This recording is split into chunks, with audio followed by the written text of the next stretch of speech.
სადაც კლაუდინეია ჩაწოდება მუჯირის დარტყმა უფრა შანსს ანიავებს დავით მუჯირი იდეალური ჩაწოდება გამოვიდა მარჯვენა ფლანგიდან ბრაზილიელს ვარტმა ეს შანსი ვერ გამოიყენა არავინ უშლიდა საერთოდ ხელს აქ დავით მუჯირს აქედან მართებდა მას გოლის გატანა კარგი იყო კლაუდინეის მოქმედებები აქ თუმცა მუჯირს დარტყმა გაგრას ძირითადში ერთი რუსი და ერთი უკრაინელი მოთამაშე დარტყმაში ორი მანძილიდან თანდილაშვილი ადგილზეა გაუჭირდა რა თქმა უნდა ბურთის ხელებში დაფიქსირება შულის შორეული გასროლა ნახეთ კარგი შეტევა გამოვიდა კუთხე ვერ მისცა უბრალოდ არდაზეშვილმა აი ამ დარტყმულს შემდგომ ნამდვილად გაუჭირდებოდა თანდილაშვილს გაგრა უფრო უკეთესია შეგვიძლია ვთქვათ წაიქცა აქ ორმაგი ვარდნა გაგრელების შესრულებით მაგრამ მაინც თელავი რჩება ბურთი შეიძლება კარგი მომენტი შექმნა დარტყმა გარის მიმართულებით და თელავი გადის ანგარიში წინ ბაშელეიშვილი გახლავთ გატანილი გოლის ავტორი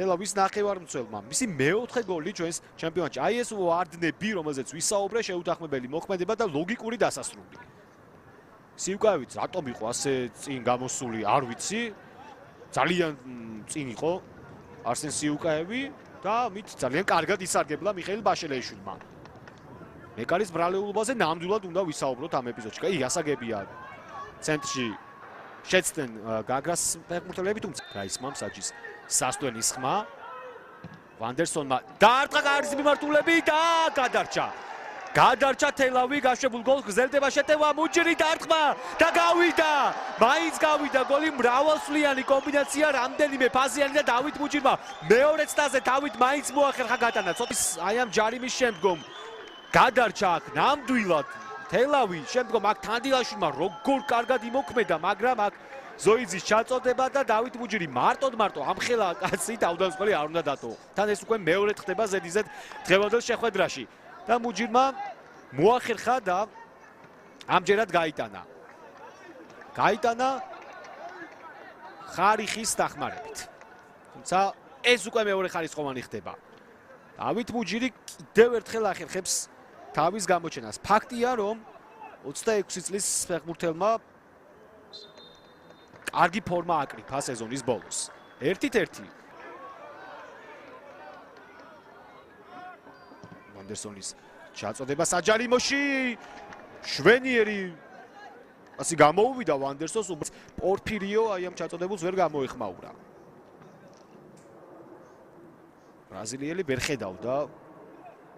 რომდე კარგად ახალიბაშვილმა ითამაშა ბურთზე, წაკრა თავი, თუმცა არ იყო ზუსტი მცდელობა, რომ ახალიბაშვილი იქნებ პორფირიოს ეთამაშა კიდეც ბურთზე.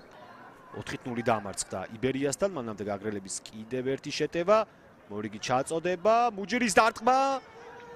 ორთაბრძოლაში იყო დავით მუჯირი და ამიტომ ვერ მისცა იმის პირისპირ. ასე დევდარიანზე. მორიგი ჩაწოდება. დარტყმა გარის მიმართულებით კიდევ ერთი დარტყმა და გადარჩა. ეს ეპიზოდი განმეორდა თამაშგარე არ იყო ამ მომენტში რა თქმა უნდა.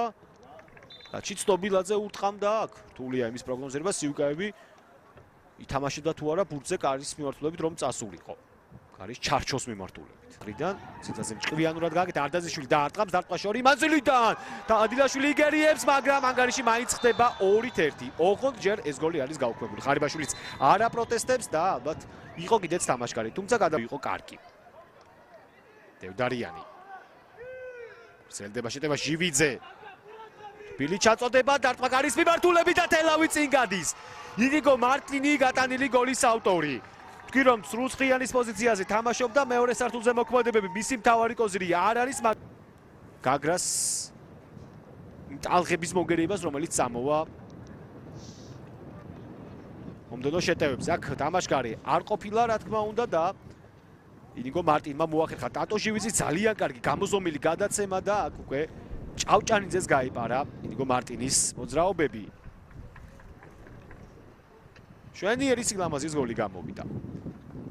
ყველა გოლს თავისი ხიბლი ჰქონდა. ნახეთ, ნახტომში საკმაოდ რთული ბურთი გაიტანა აქ ინიგო მარტინმა. ადეიეიე მოძრაობები და არტყა შორი მანძილიდან და გადარჩა თელავი. კარგად გაამწავა აქ. იყო ასხლეტაც და გაუმართლად სტუმრებსო ბურთი კარის ჩარჩოში არ წავიდა, თუმცა იქნება კუთხური. გუტიშვილს. ბაკ. ფლაუს აჯარი მოედანში არდაზიშვილი. და არტაკარის მიმართულებით ანდილაშვილი ძალიან დამაჯერებელია. არა. არც არაფერი აცადა. 1-2 თელამა მაინც მოახერხა ძალიან მძიმე შეხვედრაში გამარჯვების მოპოვება. ჯერ იყო და მიხეილ ბაშელეიშვილის გოლს პირველივე ტაიმში დავით მუჯირმა უპასუხა გამათანებებელი გოლით, ხოლო შემდგომ მატჩის ბედი ნიგო მარტინის თაურმა გადაწყვიტა.